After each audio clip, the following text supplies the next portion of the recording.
យោងសេចក្តីណែនាំស្តីពីវិធានការពង្រឹងអនុវត្តលក្ខន្តិកៈទូទៅចំពោះយោធិននៃកងយុទ្ធពលខេមរៈភូមិន្ទបទវិន័យទូទៅសម្រាប់កងយុទ្ធពលខេមរៈភូមិន្ទនិងលំហាត់របៀបនៃកងយុទ្ធពលខេមរៈភូមិន្ទលេខ003សនន2020របស់ក្រសួងការពារជាតិ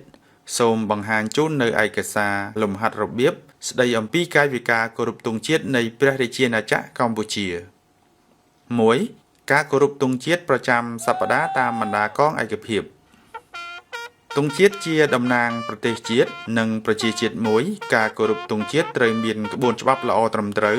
និងប្រកបដោយរបៀបរៀបរយត្រូវធ្វើឲ្យមានការឯកភាពទូទាំងកងយុទ្ធពលខេមរៈភូមិន្ទក្នុងព្រះរាជាណាចក្រកម្ពុជាជាទូទៅទង់ជាតិត្រូវបានរក្សាទុកនៅកន្លែងសុវត្ថិភាពមួយហើយធ្វើពិធីដង្ហែមកចងរួចទើបប្រារព្ធពិធីគោរពទង់ជាតិ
ដាក់អត់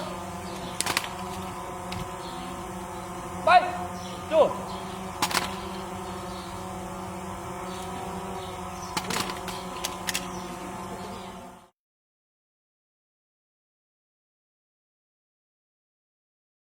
ប្រងតាមតាមតឯកភាពឡើងពីការមួយទ័ព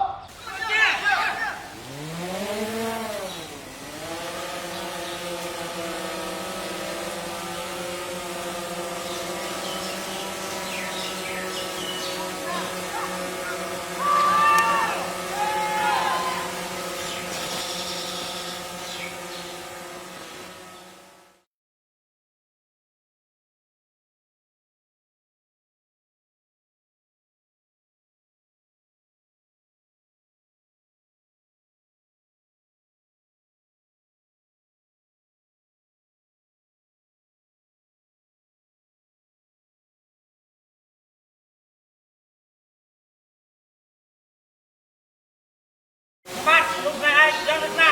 មានហេតុការណ៍ក្នុងទី10ជំនួសហេតុចូលរួមក្នុងក្រុមនេះ244នាក់គ្រប់បាត់ទៀតបាទលោកស្រីចូលយកមេតាមានរៀនប្រចាំការវាអំពំប្រចាំការមានរៀនចំនួន1រួមចូលរួមក្នុងក្រុមនេះ144នាក់គ្រប់បាត់ទៀតខ្ញុំជាចំណាំឆានរីប្រចាំការវិទ្យាសាស្ត្រយ៉ាងចំនួន1រួមក្នុងក្រុមនេះ20នាក់គ្រប់ចាទៀតបាទអនុស្រីតូនទុយគ្នានេះធានចាប់ការវិសាជន2ឆ្នាំជាមួយចូលរួមក្នុងក្រុមនេះ55នាក់គ្រប់បាត់ទៀតខ្ញុំលោកស្រីឯងជួយសម្រាប់ការនេះចាប់ការខ្ញុំទី9ចូលរួមក្នុង242នាក់គ្រប់ចាទៀតបាទលោកស្រីតូហ៊ីវគ្នាធានចាប់ការចំនួនទី11រួមគ្រប់ក្រុមជាតិព្រឹកនេះ240នាក់គ្រប់បាត់ទៀតបាទលោកស្រីជាទី2ធានចាប់ការនៅទឹកក្រុម7លោកជួយមកជិះនេះ255នាក់គ្រប់បានទៀតបាទខ្លួនឡាយ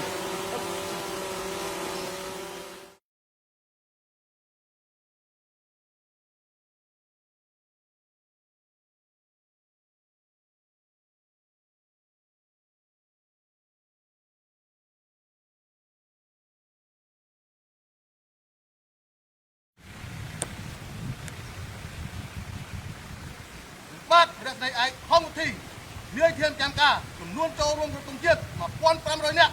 ក្រុមជាឯកឧត្តមយុបាត់ទៀតអនុវត្តតាមកម្មវិធីគោរពក្នុងជាតិទួនជា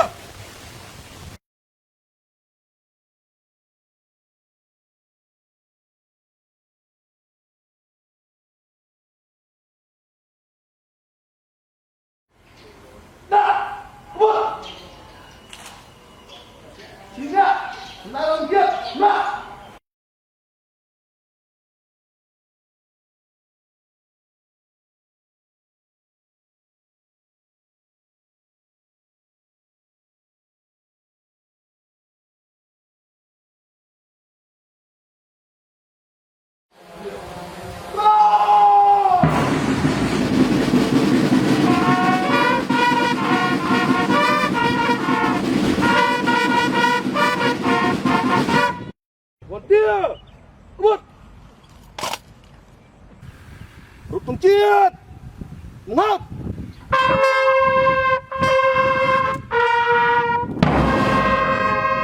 ការគោរពទង់ជាតិក្នុងស្ថានភាពបែបនេះមេបញ្ជាការរួមម្នាក់អ្នកស្រែកបញ្ជារួមម្នាក់ព្រមទាំងគ្រប់បណ្ដាមេផែនត្រូវលើកដៃកំណត់រីឯអ្នកឈរក្នុងជួរទាំងអស់ត្រូវឈរក្នុងកាយវិការប្រុងផ្នែកសម្លឹងមើលទៅទង់ជាតិរហូតដល់កំពូល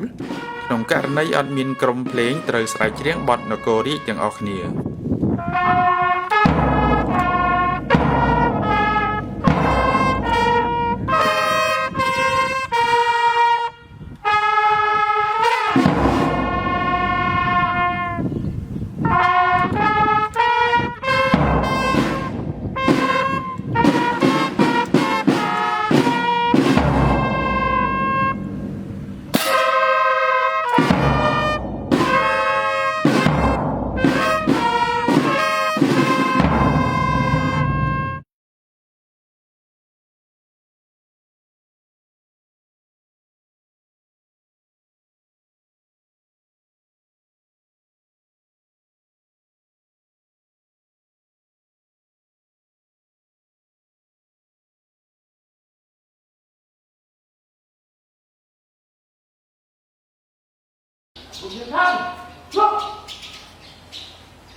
ទីគ្រប់ទង់ជាតិចាប់ខ្ញុំបាទមានកិត្តិយសសូមក្រុមជើញអាដាមដល់អាបានបាត់ទៀត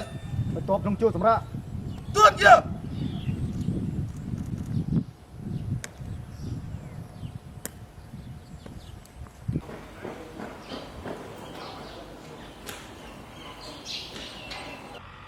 ដាក់អាវុធដាក់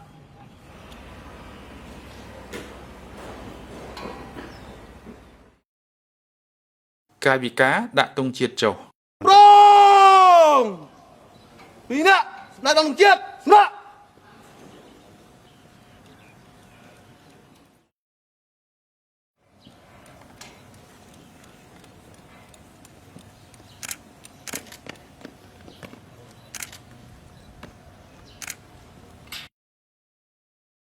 ដាក់ទង់ជាតិ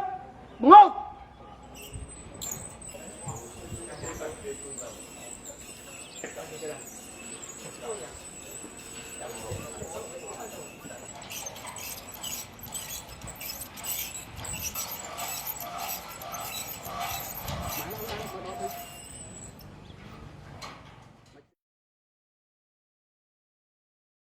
ការគោរពទង់ជាតិក្នុងពិធីបិទឬបើកវគ្គនិងពិធីផ្សេងៗក្នុងសាលប្រជុំ បាទនឹងកម្មវិធីចូលជួយបែបដល់គណៈរដ្ឋមន្ត្រីអស់លោកសិទ្ធិអស់គ្រប់ឆ្លើយដល់វិទ្យានេះប្រជារាជកម្ពុជាបាទសូមជួយបាទ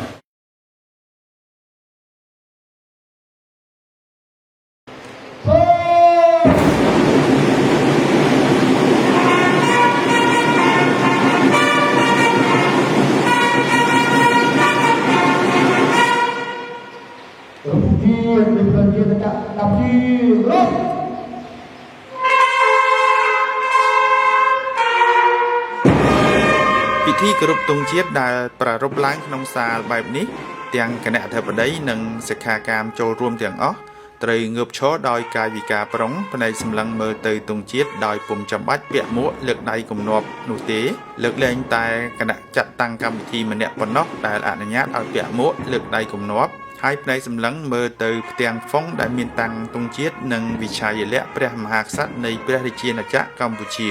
ហើយក្នុងករណីអត់មានក្រុមភ្លេងត្រូវស្រែកច្រៀងបទនគររាជទាំងអស់គ្នា ប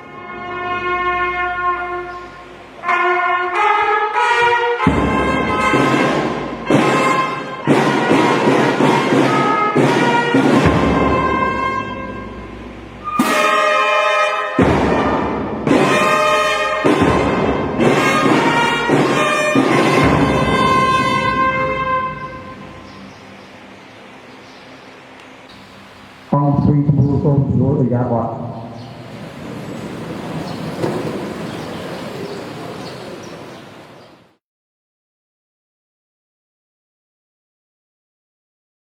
3. ការគោរពទង់ជាតិក្នុងពិធីបិទឬបាក់វគ្គនិងពិធីផ្សេងៗនៅទីលាន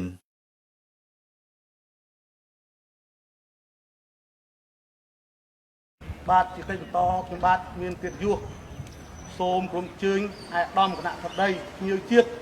ក្រោកឈរឡើងដើម្បីគ្រប់ទង់ជាតិបើកកម្មវិធីសូមក្រុមជើញអរគុណប្រ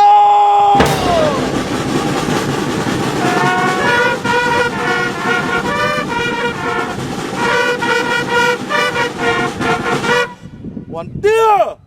វត្តគ្រប់ទង់ជាតិ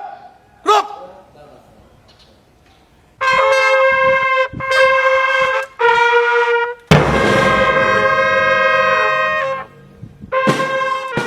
ពិធីគោរពទង់ជាតិដែលប្រារព្ធឡើងនៅទីលានបែបនេះទាំងគណៈអធិបតីនិងភ្ញៀវចូលរួមទាំងអស់ត្រូវពាក់មួកងើបឈរឡើងដោយកាយវិការប្រុងលើកដៃគំនាប់ផ្នែកសម្លឹងទៅទង់ជាតិឯសិក្ខាកាមនៅក្នុងផែនទាំងអស់ត្រូវឈរដោយកាយវិការប្រុងផ្នែកសម្លឹងទៅទង់ជាតិមិនចាំបាច់លើកដៃគំនាប់នោះទេលើកលែងតែបណ្ដាមេផែនគឺត្រូវលើកដៃគំនាប់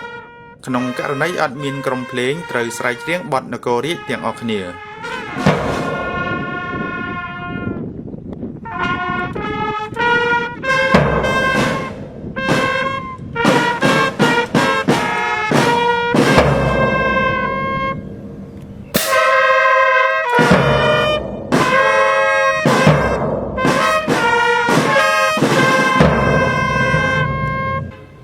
អង្គទីទាំងមូលសម្រួលឥរិយាបថ